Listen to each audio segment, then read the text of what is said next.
Welcome back to the Patio Pondering Podcast, where we're searching for clear thinking in complex agriculture. You know, agriculture has plenty of conventional wisdom. There are things we know, things we think we know, and things we've repeated often enough that we've mostly stopped asking whether they're actually true. Every once in a while you run across somebody who's willing to ask the questions anyways.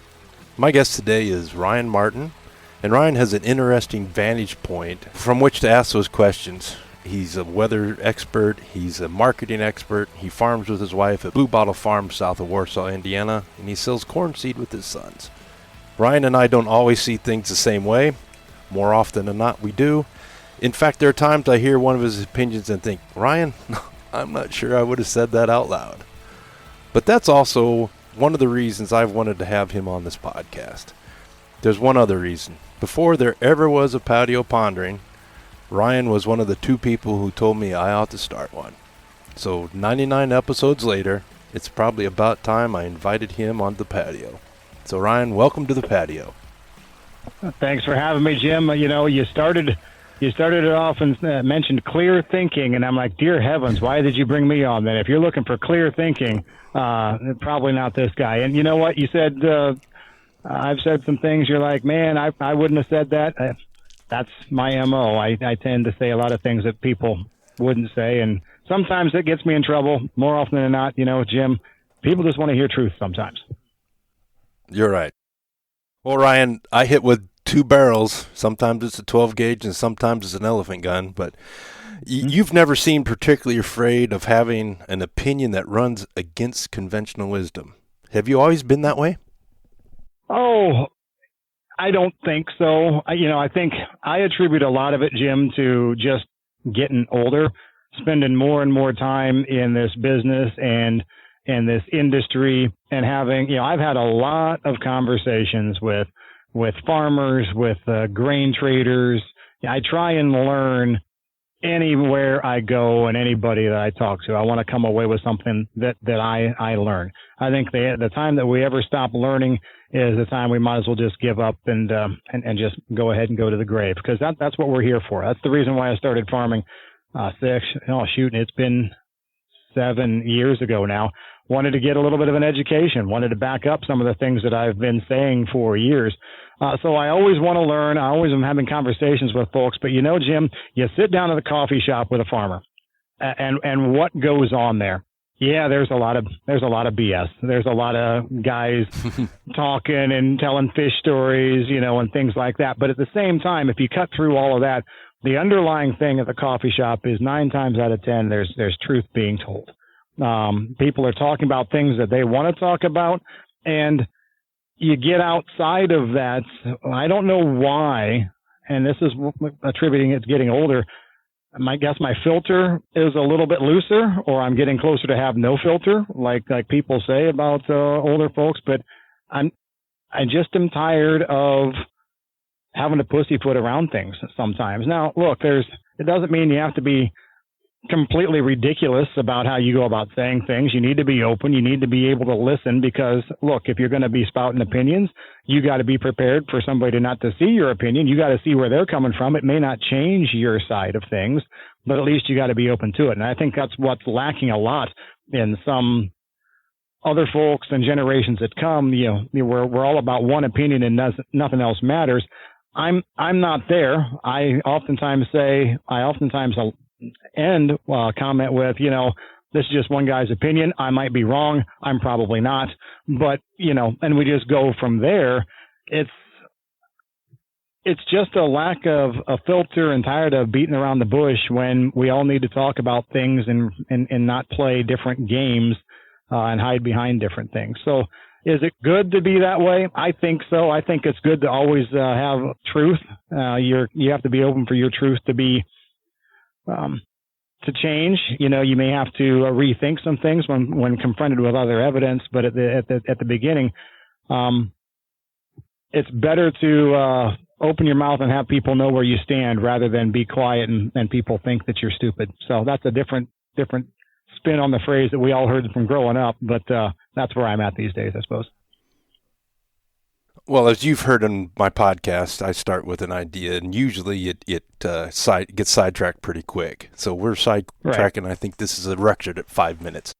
Okay. I got caught, and I got a private message on LinkedIn a couple weeks ago saying, you can't say that out loud, and you can't say that in this forum. Why in agriculture do we pussyfoot around topics that are uncomfortable? That's the why is a very, very good question. And I don't know the answer to that sometimes. I go back to, I'll use an example. I go back to my time in Farm Bureau.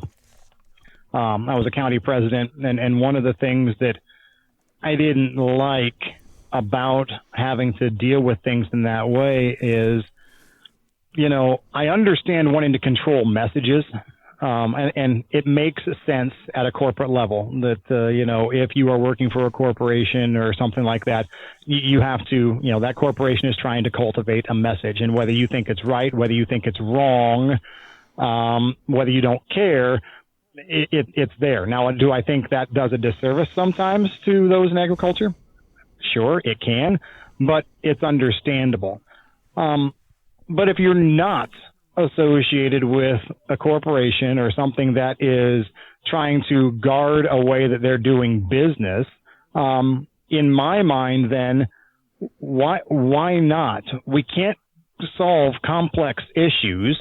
We can't solve issues, concerns, gripes, if we're not willing to actually discuss these things, not even in an open forum, but, why should I have to dance around and talk with this guy and this guy and this guy and build, we use the term a lot, grassroots consortium to try and go take care of something, when if we can just start talking and being open and honest about things, we could get to the bottom or get some resolution quickly.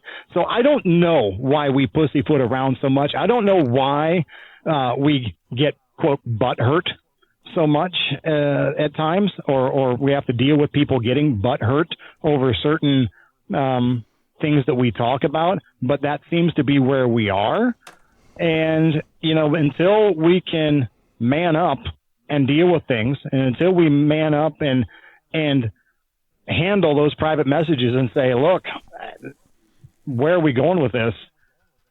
Are we trying to solve a problem, or are we wanting to be here and talk about it? And I think that's probably one of the biggest one of the biggest consequences of pussyfooting around issues in agriculture is, do we want to sit here and talk about them until we're blue in the face, or do we want to find some action and do with it? I'm a guy of action.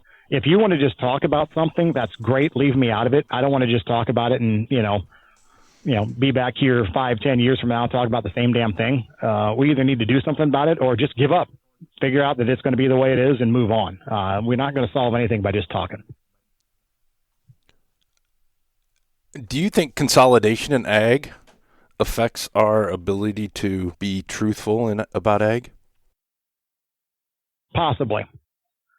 And let's look at it from the farmer perspective first. Let's just say that if you're running an enterprise and you have a line of thinking that is contrary to, the companies now that you deal with, and those companies today are not what they were 10, 15 years ago because they've been bought and they've been bought and they've been bought, then yeah, it can affect your bottom line because of who you are forced to deal with. The age of the mom and pop store, the age of going into the co-op and hanging out at the desk. There's a grain co-op here just a stone's throw from where I'm at. You still can walk in there. They've got the equivalent of a couple of old oak church pews running around the outside of the room where the scale reading happens and all that. They got a big old box of peanuts. And you go in there and you just sit down and eat some peanuts and chew the fat. It's the coffee shop at the co-op. You know what, Jim? Those don't exist much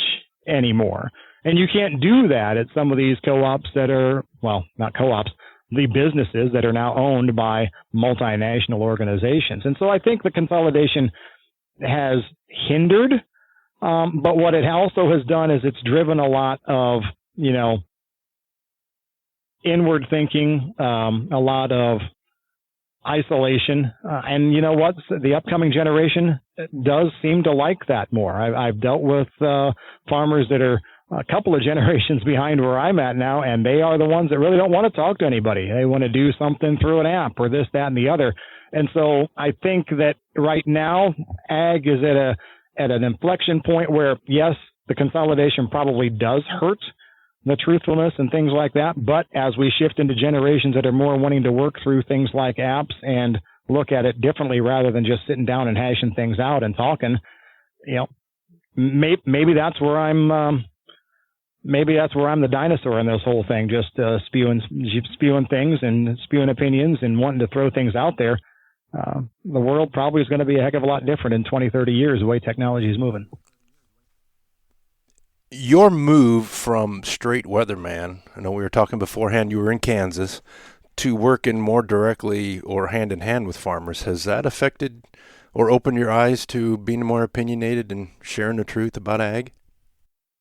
So to be clear, I don't think I was ever a full-time weather person. I guess for a grand total of a year and a half after I graduated college, I was a full-time weather person.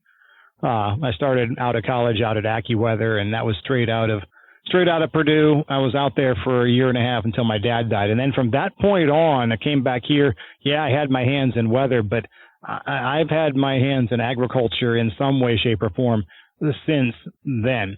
I think, though, a large part of it is I cut my teeth on farm broadcasting when I came back here. Yeah, I was still doing weather. I was doing weather at Channel 33 in Fort Wayne and things like that.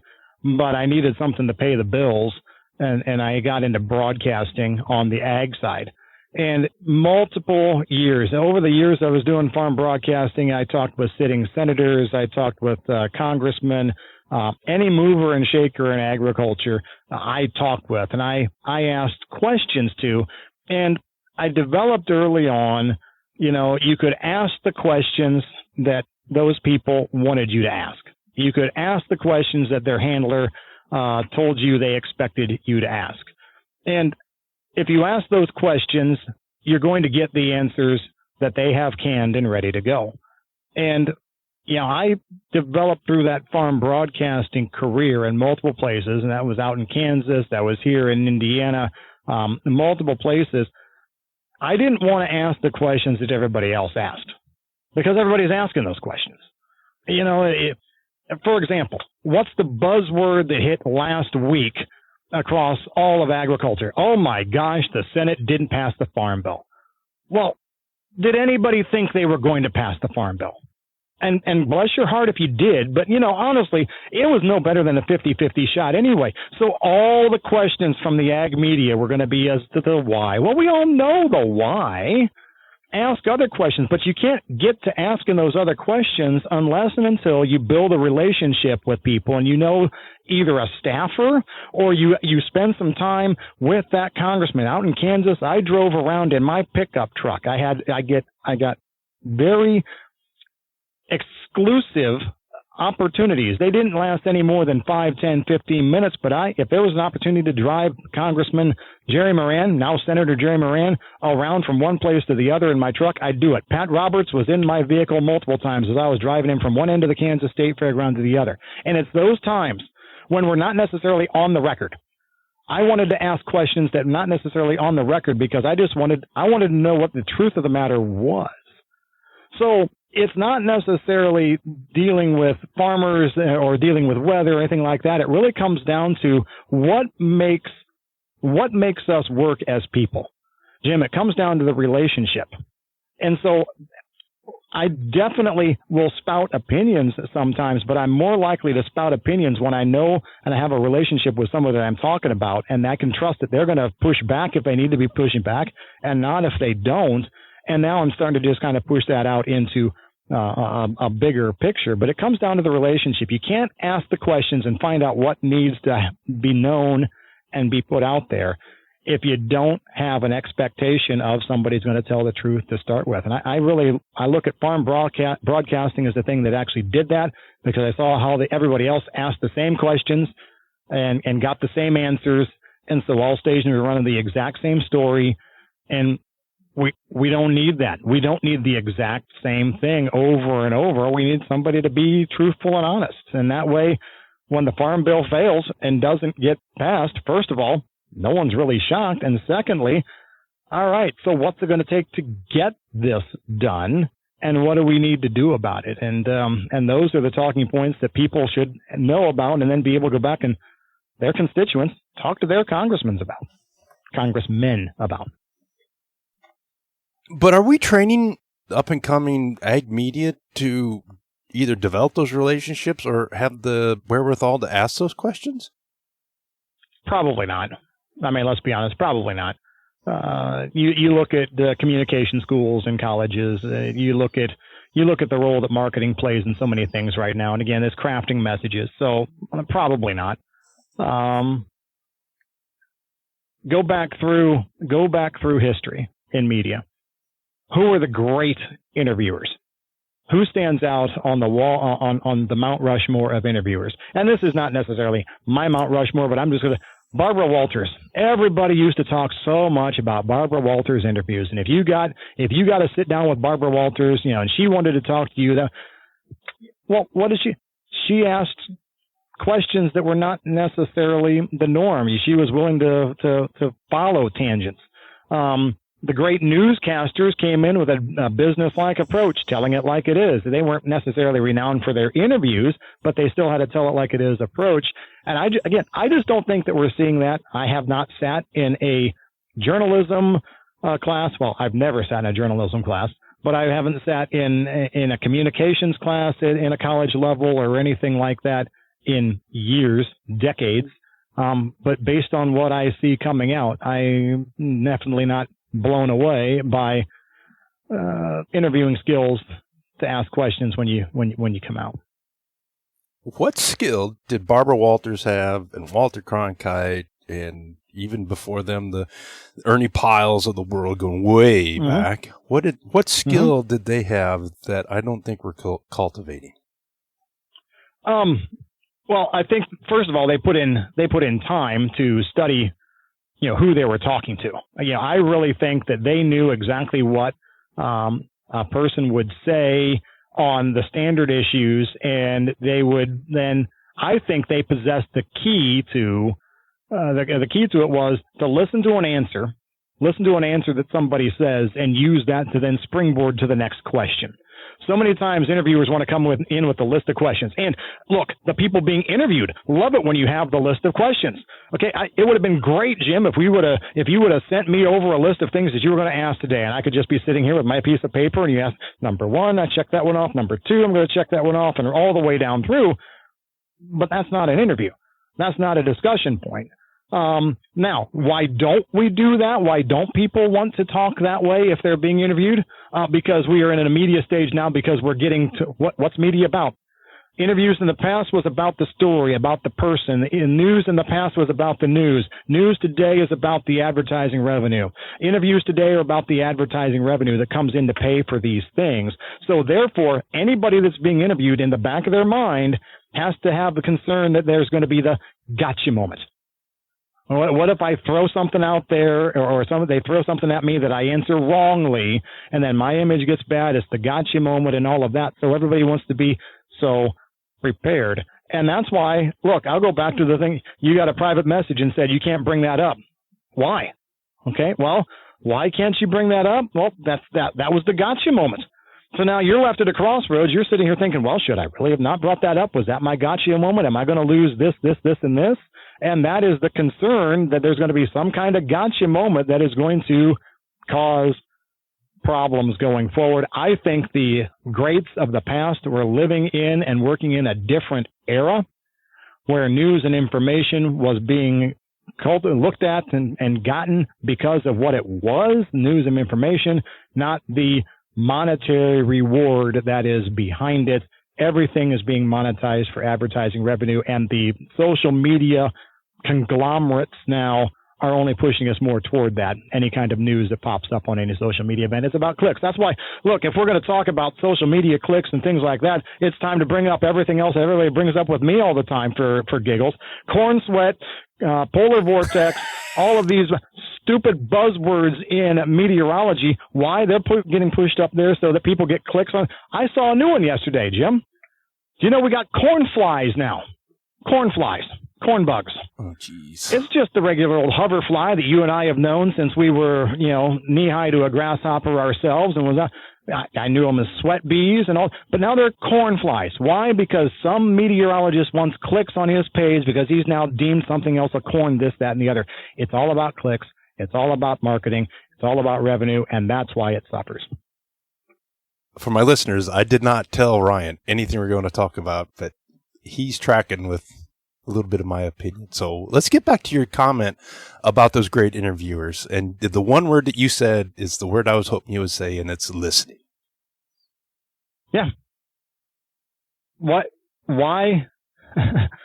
What's the point of an interview if you're not going to listen to what's being said and then try and figure out where to go? Are you doing an expose? Are you trying to cultivate information or not? If you're not listening to what a person says, there's no reason to have a discussion to start with. And look, we're talking interviews right now, but that's just a skill in life. And this is why people get burned out in the workplace. They don't necessarily feel heard, and you're not going to feel heard. You're not going to feel listened to just by somebody saying, "Oh, well, Ryan, we hear you."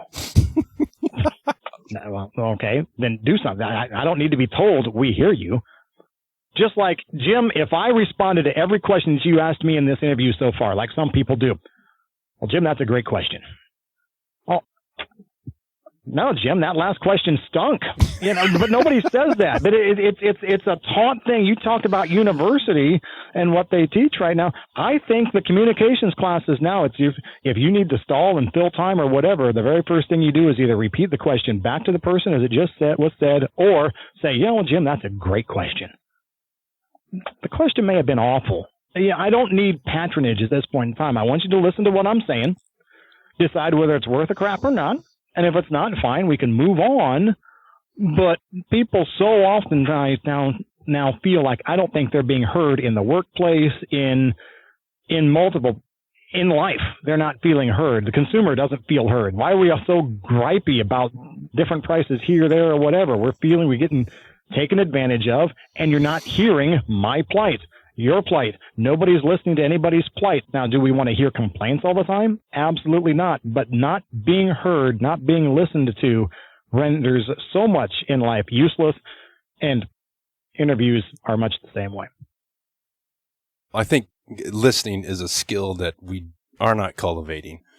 And if you look at some of the ways we teach, we're just making bots.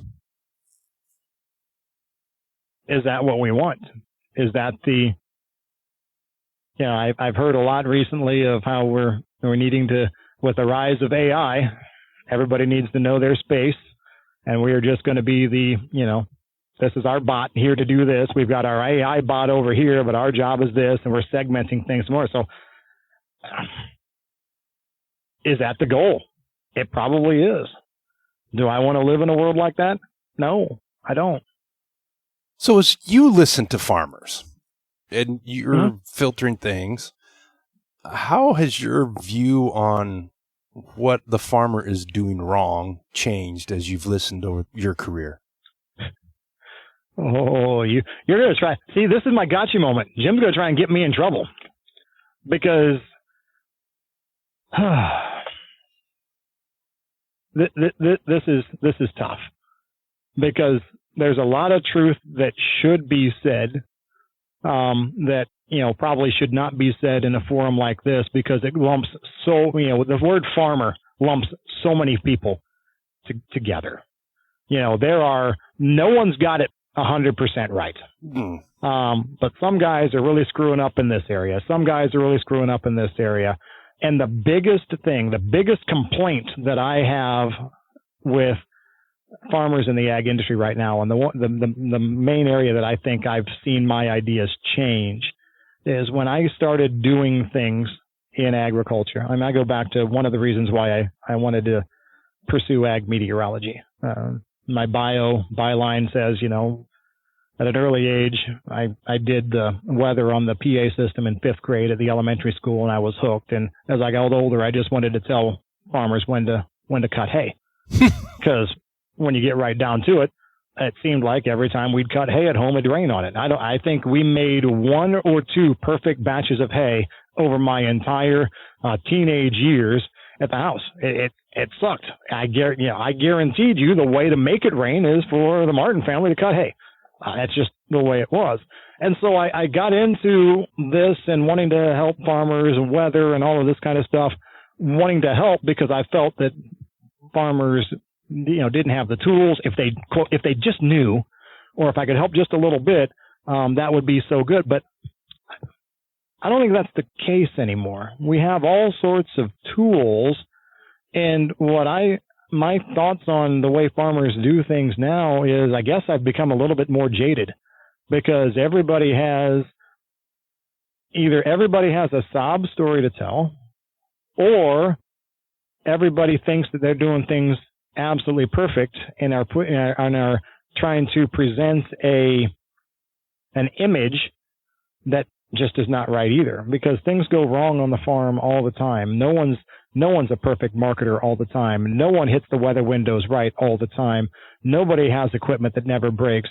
And I really think that, I heard it this way back when I was trading futures and options.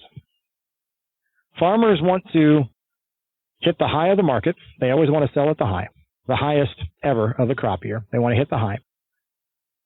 They want to get paid on their crop insurance. They want their hedges to completely work.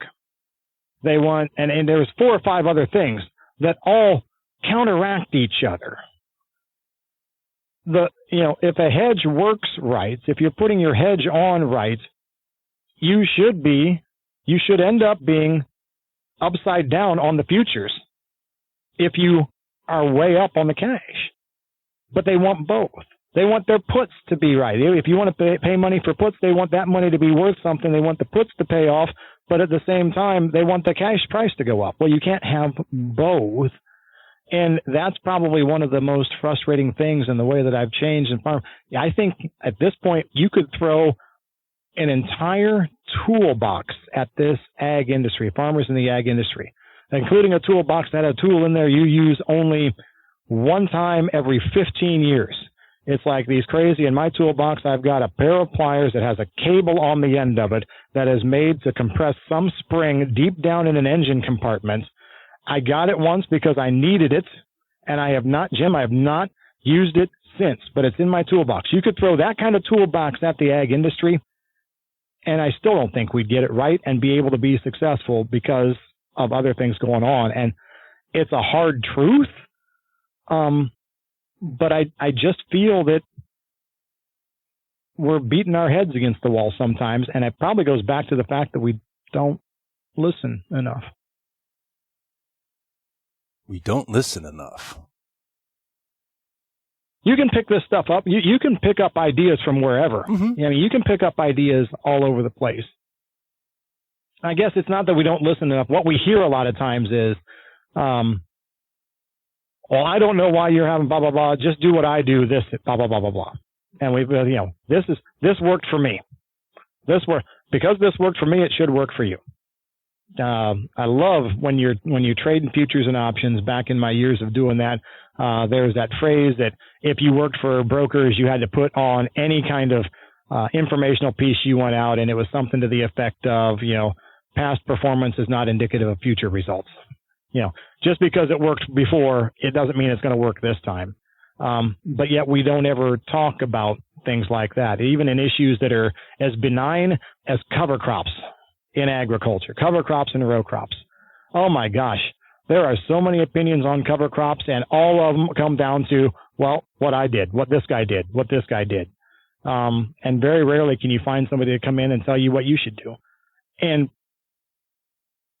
yeah, it's things like that. We have tools in a toolbox, and either we don't listen enough or we get overwhelmed with everything that's being said, and we can't figure out what to listen to. Ryan, with all the unknowns in ag, why do we want so many certainties? That's right. That is a pet peeve and something that I've dealt with all over, because it's not just agriculture. Let's go back to weather. All right. Weather forecasting is scientifically based, but it is also an art. Pattern recognition is into every weather forecast. But when I got out of college and was starting to cut my teeth in the weather industry, went to work again for AccuWeather, there are folks out there that live and die by computer models. And the reason why is in the quest to be right. And this is why I'm going to talk weather right now, but you can put this in any business or even project that you're working on. In the quest to be right, we have developed a fear of being wrong. And if you don't want to be wrong, you are looking for an equation, let's just say.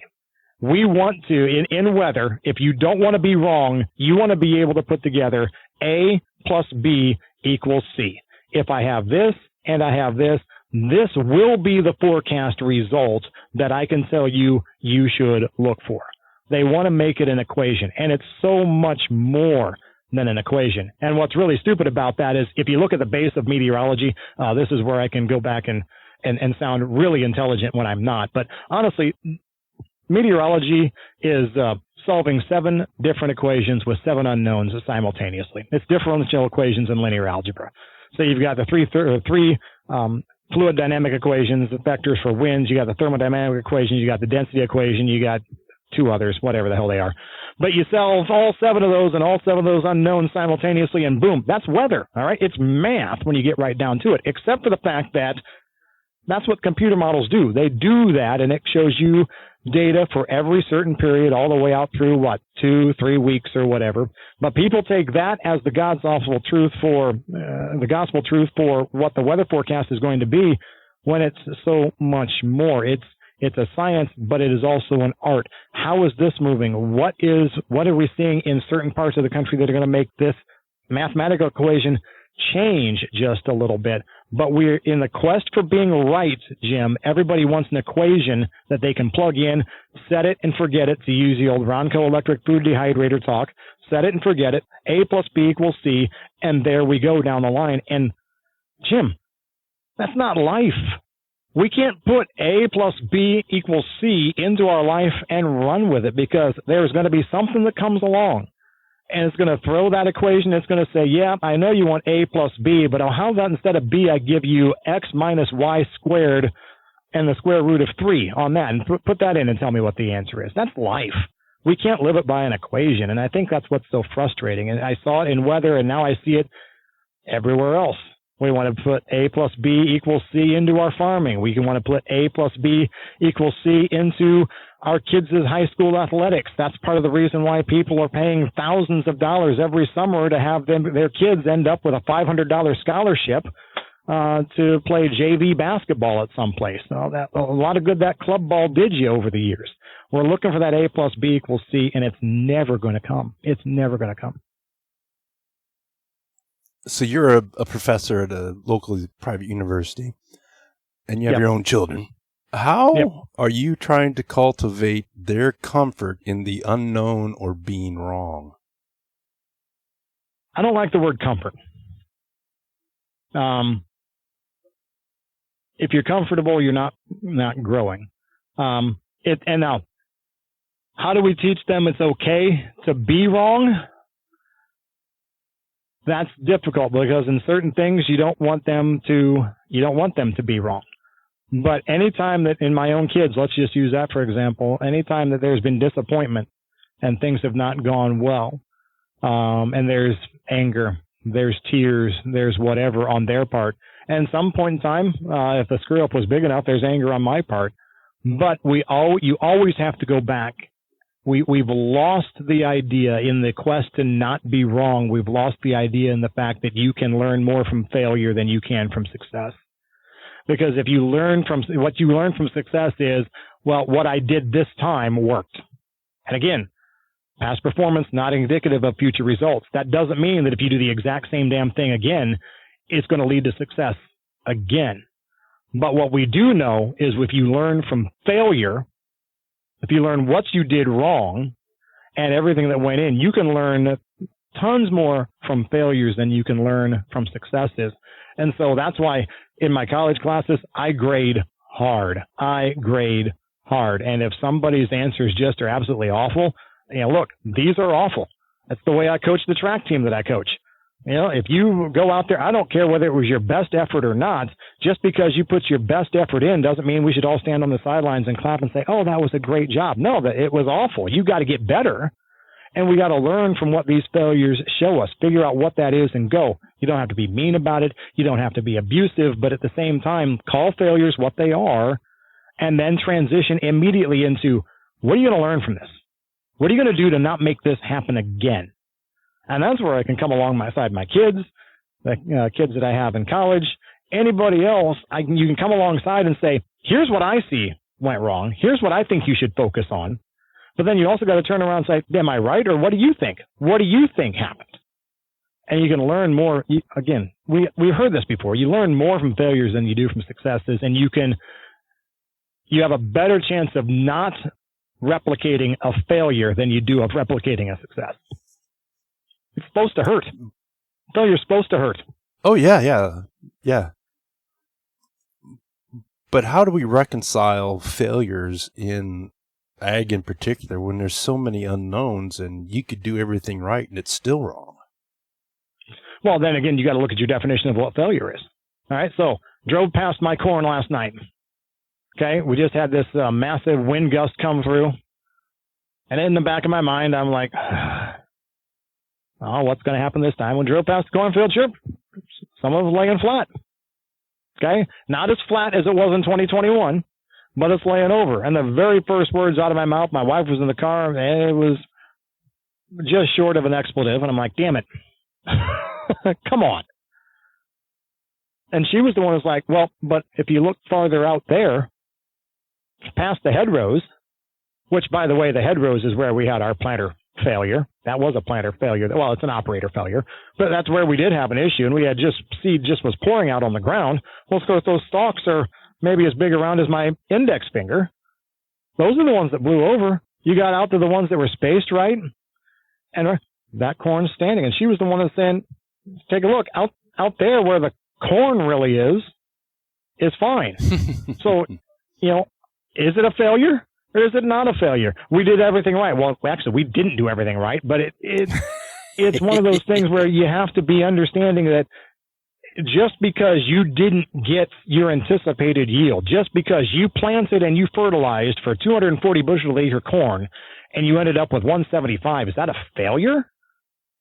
No, it's not a failure, because failure implies that you did something wrong. If you did everything right and you're in a business with unknowns, and they have what do they call it in the insurance? An act of God. The corn gods just weren't on your side this time. The bean gods are what they are. What is failure?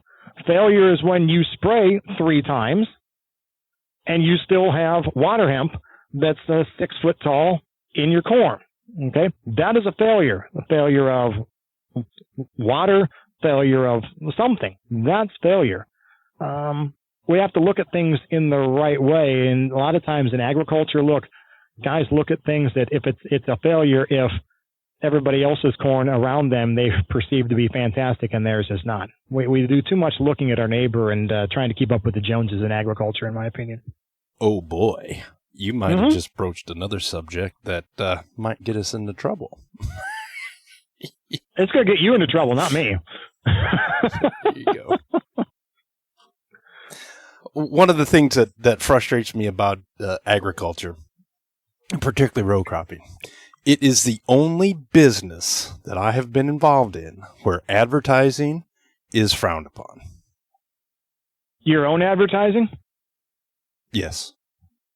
Okay. I'm going to ask you to unpack that a little bit. How many times have you been sitting around a chat board or a conversation at the coffee shop and a young farmer comes in and says, hey, Ryan, I got 150 acres. I'd sure like to get to 300. How can I do that? And the universal response is, well, just do a good job and the acres will come. Okay.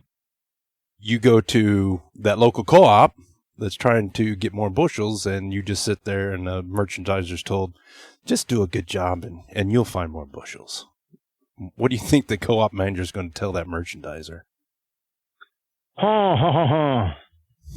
Well, so you think that you think that if young farmer were to able to put together a resume or a 30-second ad talking about all the things that he does, is that what you're talking about by advertising?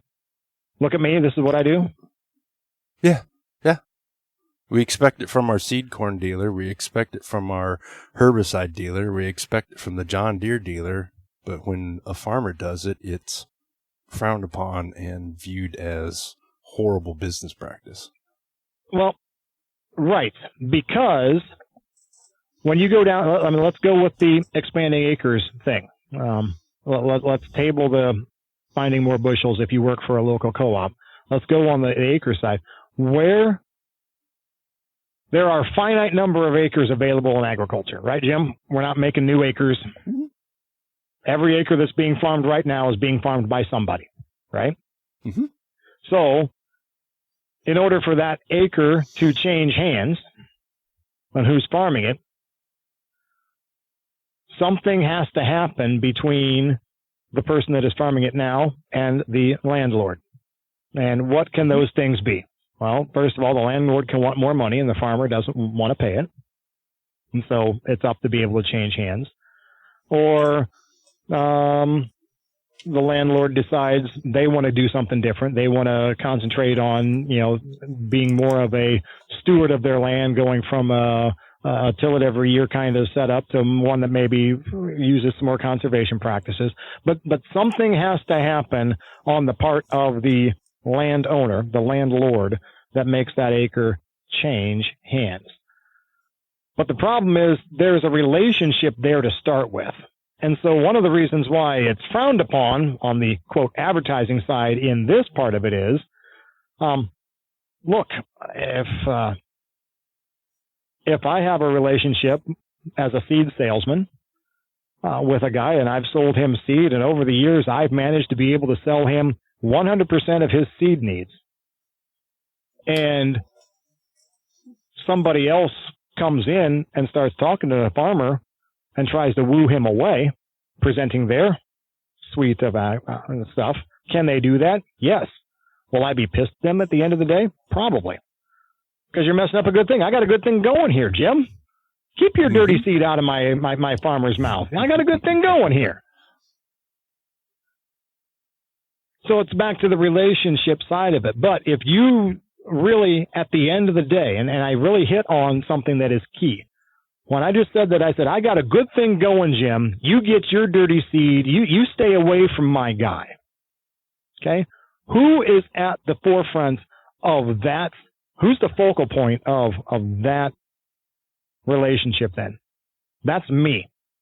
If I'm approaching a farmer that I'm doing business with, if I'm approaching a landlord that I'm doing business with from the viewpoint of, I want for him what is best for him. I hope that I can be that what I'm providing him is what he needs. But if he is going to find something that better suits his needs with somebody else, because of the relationship that I have with that farmer, because I know that my success depends on his success, if I'm truly all about that person's success, that my customer, whoever I'm at, if it's a landlord, if it's a farmer-landlord relationship, he's my customer, basically. And if it's a seed-farmer relationship, that's a customer. But if I want their best interest to run free, I have to be okay with somebody coming in and talking. If I, first of all, have full understanding that I think what I am doing is in his best interest, I should have no concern about it at all. But it's all about that relationship. It's the focal point. And again, I think we focus a lot in agriculture on me. I got a nice thing going. Don't screw this up. I don't want anybody to come in and mess this up.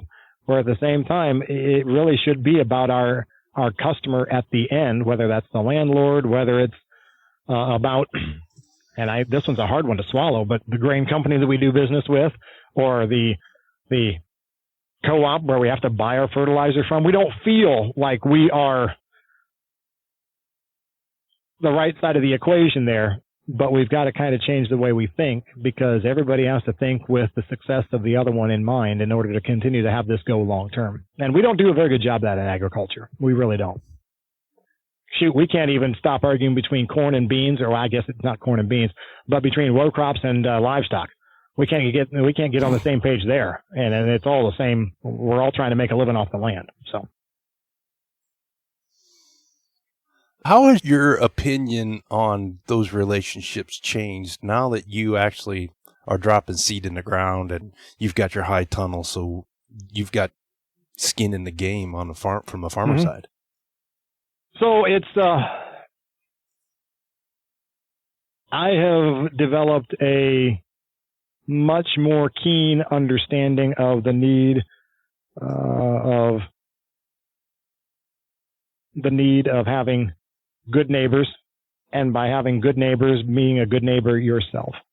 Always being able to and willing to lend a hand if and when it's needed. And again, I think the truth speaking in my discussions really kind of amplified too, because when I started this game that we call farming, I was trying to learn a lot, but I was also it was a lot of trial and error, and you can't just try and project an appearance of something when things aren't working right. And one of the things that I try to do through not just a Facebook page, but just in general, I'm willing to talk about the things that go wrong, because I feel a lot of times if all we're talking about is the good things, if all we're posting is pictures of the rainbows and unicorns and the beautiful sunsets and all things like that, it doesn't necessarily paint a truthful picture of agriculture. And so, I was willing to talk about the things that weren't necessarily going the right way. Now, I've also learned that you got to really temper it, because again, nobody wants to hear somebody complain all day. But at the same time, that being involved here in doing what we're doing, I just really think has backed up the fact that our conversations need to be based in truth, sprinkled with wisdom, and if you don't have any wisdom, be open to finding some from somewhere, because otherwise, you're not going to go. Those conversations aren't going to be necessarily very fruitful, and are they worth having if you're not going to get anything out of them? I don't know. It's kind of a cliche answer, I feel, but at the same time, still kind of sorting through some of this kind of stuff. How do you balance that truthfulness with the sometimes adversarial relationship between buyers and sellers? Oh, that's difficult, because we're dealing with an area there that not everybody necessarily thinks the same. Over the years, when I was trading futures and options, I would have people call me all the time asking me basis questions. So-and-so is paying such and such. What's going on there? Should I take advantage of that? And things like that. Well, we'd have to have the discussion with that farmer that a basis a lot of times is an indication of local demand. So what I'm seeing sitting at my desk and working, and seeing what I'm seeing in the plains doesn't necessarily talk about local demand in northern Illinois or wherever person A was at. But there was a large scale, I don't want to say understanding, but a belief that your grain buyer wasn't necessarily your friend. Mm-hmm. And part of me can see that. Part of me, as the guy that has to sell grain now, I don't like it when I call around and my basis is steeply negative everywhere. I do understand that, if I'm trying to sell at harvest time, I shouldn't expect nothing less than that. But I can understand how the grain buyer or commodity merchant came up to be viewed that way. But at the same time, I also have a difficult time understanding a grain buyer, a grain operation, or anybody that is looking to pile on the farmer. So try and look at, trying to make as much money as you can on discounts. Look, we all should try and endeavor to produce the best and highest quality crop that we deliver. But, you know, there are certain players throughout the course of time that have looked at things and said, hey, what can I scalp off the top here? And so that adversarial relationship, I think, is always going to be there. But I think the biggest thing that farmers can do is just kind of educate themselves on whoever they do business with, whether it's their fertilizer supplier, whether it's their chemical supplier, whether it's their seed supplier, whether it's their grain buyer, whether it is, I mean, if you're in livestock, whether it's the place that's selling you the feed. You have to understand what the business model is at the place that you're working with. Is it mom and pop? Is it largely corporate? Is it something that's going to really have the back of the farmer? Is it a place that understands that, you know, their success depends on your success? I would much rather deal with somebody that understands that their success is going to depend on how well I succeed, rather than somebody that's just going to be, you know, I'm all about the bottom line myself. I need to make sure that I'm making margin on everything that I do.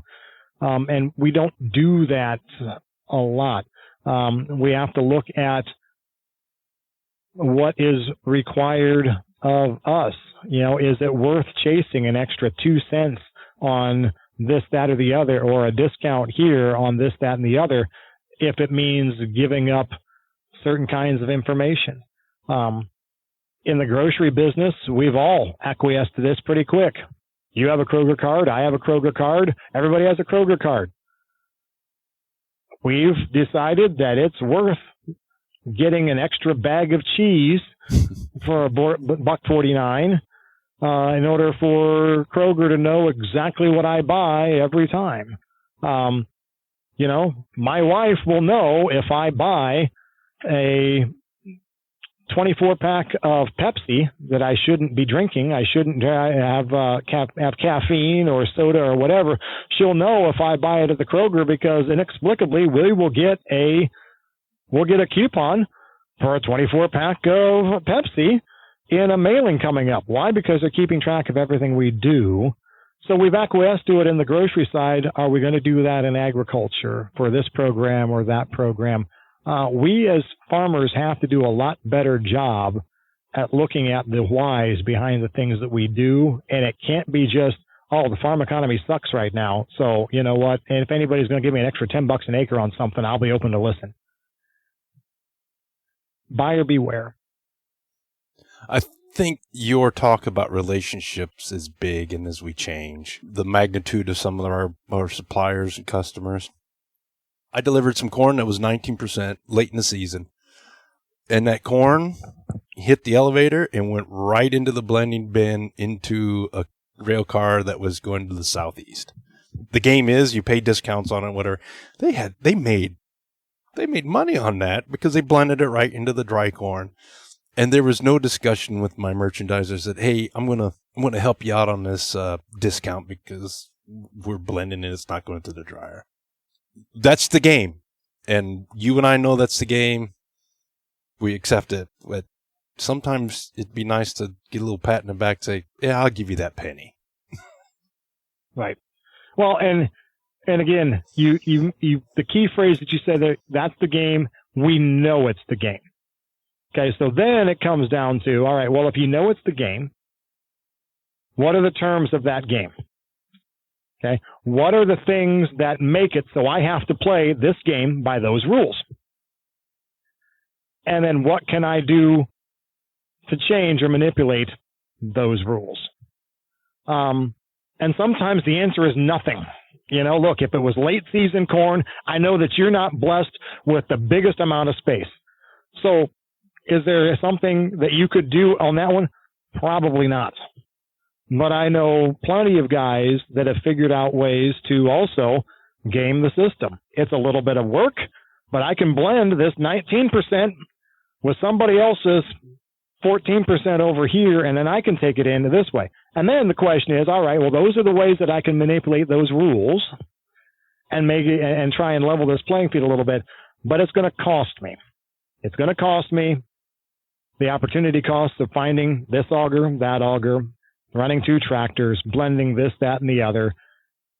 And at the end of the day, then, is what I'm getting charged here for this, is it worth it given the cost that I have here? And that's the thing that we don't think about very often, because I've been in the same, but it got wheat.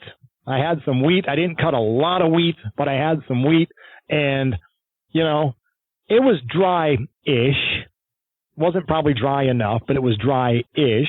And I looked at what it's going to cost me to go get rid of it here. And I don't like it. I didn't like it at all. I knew exactly what was going on, but at the end of the day, I look at it as like, well, that cost I can pay here, or that cost I can pay here, doing all of this extra rigmarole to take care of it myself.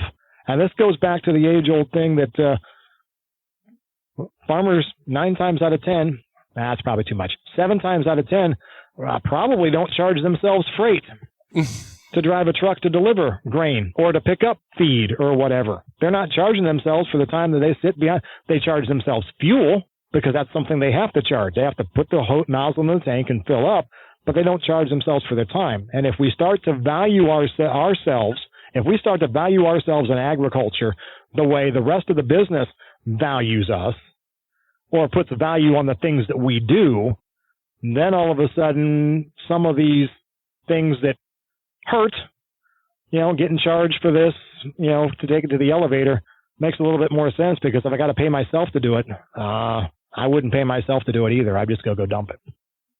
Mm-hmm. Mm-hmm. Well, Ryan, it's real easy for us to be Clint Eastwood sitting on our porch with his M1 Garand saying, "Get off my grass." I say that a lot right now. Yeah, I say that a lot these days. Yeah. What does give you optimism about agriculture in 2026? Well, I mean, that's a good question. I'm not killing time here. It's a good question, but it's also a tough question, because, look, there's a lot of challenges for agriculture in 2026, and it's nothing even remotely related to what we just talked about for the past hour-ish here. You know, the challenges in agriculture, in my mind, are continued issues surrounding land use, economics, and things like that. Those challenges, though, Jim, I believe, you know, 5, 7, 10 years ago, I was all about fighting. Oh, fight, you know, land use and not solar, not this, not that. I guess I've acquiesced a little bit, because all of those challenges are coming and are here whether we want it or not. We've jumped the shark. You know, there's no coming back from the precipice that we're standing on right now. So those challenges are always going to be here. I don't think we will ever find a farm economy again that we think is rip-roaring to the level that we would like. There's always going to be something. But what is optimistic, I think, here is the fact that at the end of the day, this business is going to continue. It's not going to continue in the way that we've become used to it happening. It's not going to be what it was 15, 20, 25 years ago. But it's also not the gloom and doom of what we are reading up here. If the ag industry is open for real conversations about what we need to do to pivot and to do things differently, then this business will be able to go on for a heck of a long time. Jim, what do I mean by that? The scalability that we saw in agriculture from the 1960s to the early aughts is nothing short of miraculous. We did more with shrinking amounts of land than anybody will ever do again. And it's because we scaled row crops from being in the 60s. If we raised 100 bushel the acre corn, we were happy. So now we're trying to push toward 250, 300 on a regular basis. That scale has given us the global glut of commodities that we have right now. But it's run its course. We do not need that large-scale agriculture anymore. And some in the industry will say, Ryan, you're wrong. You're completely wrong about this, because how are we supposed to feed the world? Jim, is it our job to feed the world? Is it our job to feed the world? We took it upon ourselves to feed the world, and I can remember the starving children in Ethiopia stories all the way back to when I was young. We took it on ourselves in American agriculture to feed the world, and we fed the world through our surpluses, which ultimately, if you have a surplus as big as what we had to do what we needed to do, it drove prices down. Now, this is not some America First agenda here. Don't get me wrong. I'm not sitting here saying we just need to take care of ourselves. But what I am saying is the scalability that we saw from the 60s to the early aughts is something that is nothing short of magnanimous, but at the same time, we don't need to be at these scales anymore. Some of the issues that we talk about in agriculture that are so problematic is the fact, well, I just can't make any money at $4.25 corn. I agree, but why is corn at $4.25? Because we have way too damn much of it on the global scale. So if we stop raising so doggone much corn will not be $4.25. Well, you stop. You quit growing corn. This is what we need to figure out. And this is where my optimism for agriculture comes. We are to the point now where I believe from 2030 to 2050, we are likely going to need to start seeing some shift here. Some of the guys that I've had on my podcast use the term diversification. I don't care what buzzword you want to call it, but we got to figure out how to start doing something different on the land that we have so that we can continue to see this industry continue to grow. It's not about adding technology. It's not about doing everything with a drone or autonomous tractors and all of that over hundreds and thousands of acres. It's about doing different things with the acres that we have and being able to assure that our way of life continues. And, you know, I can tell for Blue Bottle Farms, it's not corn, beans, wheat. It's not a rotation like that. And I think a lot more folks are going to have to try and see what else can be done. Not everybody can go and put up a hog operation. Nope. A lot of people wouldn't want to. But where I get my optimism as we move forward in this business and agriculture is the fact that we are resilient. American agriculture has been very resilient. We came out of the 80s, for crying out loud, and that was a painful time. Not only was it economics in this area, it was weather, it was drought of 88, and we continued to scale and do good things. And I think we're looking at probably some fairly significant changes in the way we do things from 2030 to 2050. That's what makes me optimistic. I think that leaves opportunity for those that currently want nothing to do with agriculture in terms of the way we think of it, big-time row crop operations or big-time livestock operations. I think that opens the doors to a generation that is coming out, Gen Z, Gen Alpha, eventually hitting the ground running here, and it allows them to be able to be involved in agriculture in ways that we can't even fathom right now. That's where my optimism comes from, not necessarily all this other stuff. Well, Ryan, that's not where I expect you to land. You started with scale, having it run its course, and you finished with a generation that has nothing to do with ag finding their way in. There was a couple places I could have taken with that, Ryan, but I didn't. I wanted to hear where you were going. Resilience isn't the word I would have reached for, but it's the one with the track record. We do what we can. Got to keep your expectations up there, so. So I have one more question before we end with our signature 5 questions. Ryan, you were one of 2 people that told me to do this podcast, and we're sitting here recording episode number 99. Why do you think I should continue to do this? Well, the answer should be because you've monetized it now and you're making big-time bank. That's probably the reason you should do it. But seeing as though I know where my podcast sits, that's probably not the right answer. Look, Jim, the industry needs more people that are willing to ask questions that are uncomfortable to ask, that are willing to get answers to questions that are probably uncomfortable to get, and that are willing to put up with people that will send direct messages and say, you can't say that. Again, it goes back to the way we started the podcast. if we're just going to sit with the status quo, worrying too much about ticking somebody off or saying only the things that we should say, how are we ever going to get anything real accomplished? Now that just because somebody is willing to ask uncomfortable questions or give uncomfortable answers to questions doesn't necessarily mean that is the right answer and that we should take that and run with it. But how many perspectives are we missing because we don't allow ourselves or we don't allow somebody to talk because for fear of what they would say? And look, in that vein, this podcast medium is a double-edged sword. Okay? Because podcasts are what they are, you can bring on anybody on any podcast and they can say literally whatever they want.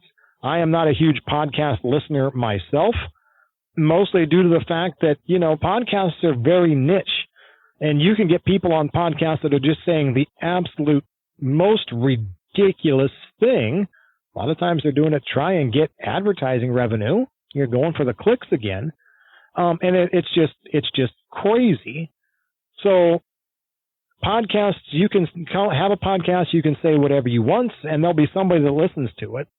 But there's also on the side of a podcast that, the double-edged sword is you got a lot of crazies out there, but the other side is it gives you a forum to consume and provoke thoughts. And one of the things that I've seen, what you've done on Patio Ponderings, Jim, is you'll throw some things out sometimes just to provoke thought.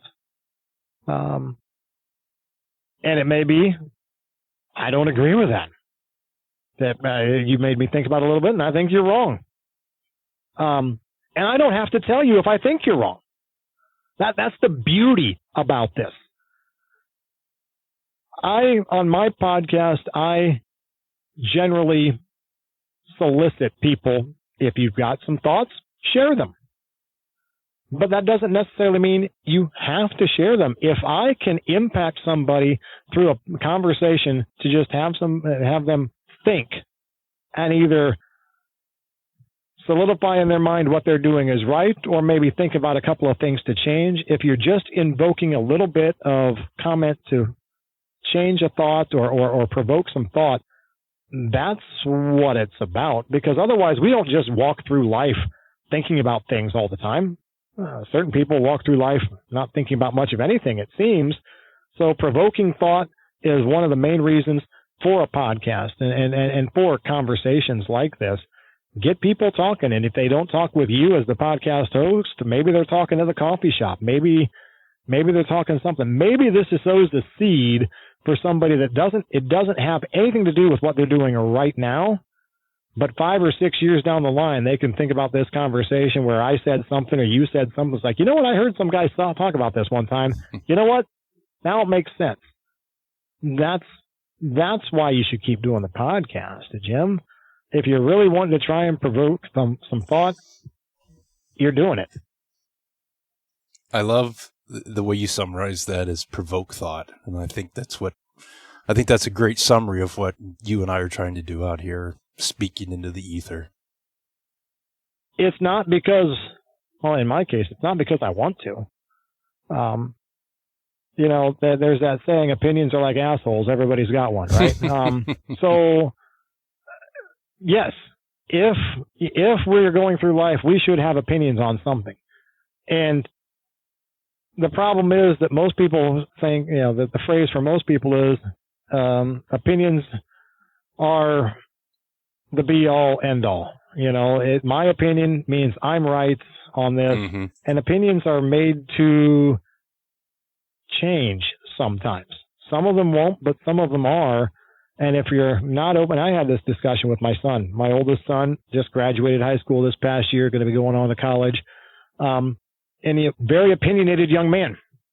Very opinionated to the point where he's like, well, I think such and such. And if you don't think this way, you're stupid. Whoa, son. Whoa. Because there's going to be tons of time in your life that you're going to run across people that have a different view of this issue that you have a strong opinion on.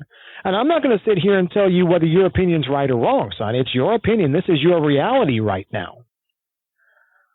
But you have to be able to see somebody else's side. There's going to be people that differ from you all the way through, and that's what creates a discourse, not discord, discourse, where we can talk about it and we can see.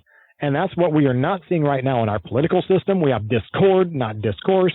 And that's what we're seeing in so many walks of life. Discord, not discourse. And we got to get back to that discourse. And one of the things with having discourse is you've got to allow opinions to be talked about.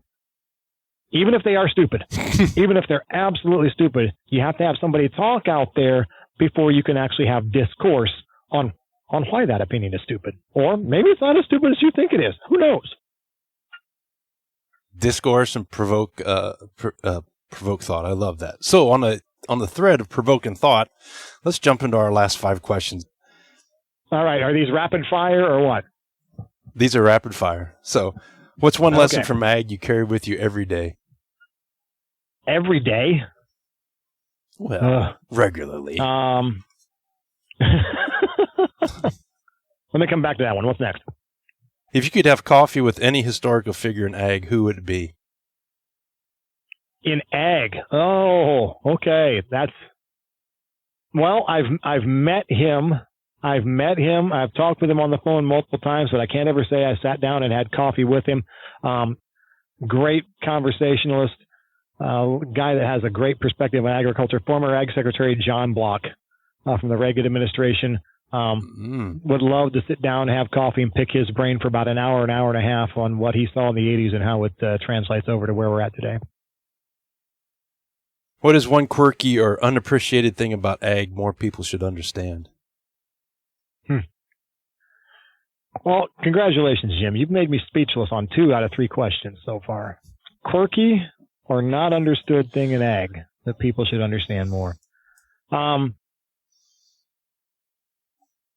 the one thing that I think that general outside of agriculture people just don't understand about agriculture, and you highlighted it, the sheer number of variables that have to come together to create perfection or near perfection in any given crop or commodity season or cycle. So that even, we clearly on agriculture, on the row crop side, that's pretty easy with weather and all the chemistries and things like that. But even on the livestock side, feeding, viruses, sickness, and all of that kind of stuff, the sheer number of variables that actually have to match up to create success or what is perceived to be success at the highest level in agriculture on a yearly basis is just through the roof.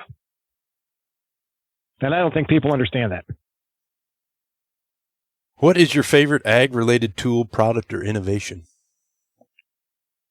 Well, this is difficult because on one hand, I'd like to be able to say some piece of equipment, but every piece of equipment that I've had and I've used since I've started my run in agriculture is busted or broke, so there's not necessarily my favorite at this point in time. If you look at in a historical context, I think where we've come on the science side, whether it's genomics in crops and the seed that we put in the ground, or whether it's genetics on the livestock that we're producing, I think that's probably the favorite up to this point, and also where I'm the most excited about in the future, because I think we've just started scratching the surface on what we can do with the way that we're breeding plants and animals to make this industry viable going forward. So the advancements that we've made there. So I think our seed selections that we have, our hybrid selections that we have on corn, beans, wheat, and even the lesser known crops, the sunflowers and things like that. I think that's probably my most exciting and favorite tool to work through. I love going through a seed catalog every year and seeing what these guys are coming up with year on year. What's one small change that could make a big impact in ag's future? Well, honestly, in my mind, that one's pretty easy. It's just coming down to how to phrase it so it sounds the best. One small change that farmers could do, that folks in agriculture could do, is to, again, as we've talked about in this podcast to this point, shift the perspective on relationships that you have. Relationships with every part of the business that you work with, whether that's the parts guys at the parts counters, whether it's your seed guys, your chemical guys, all the way through.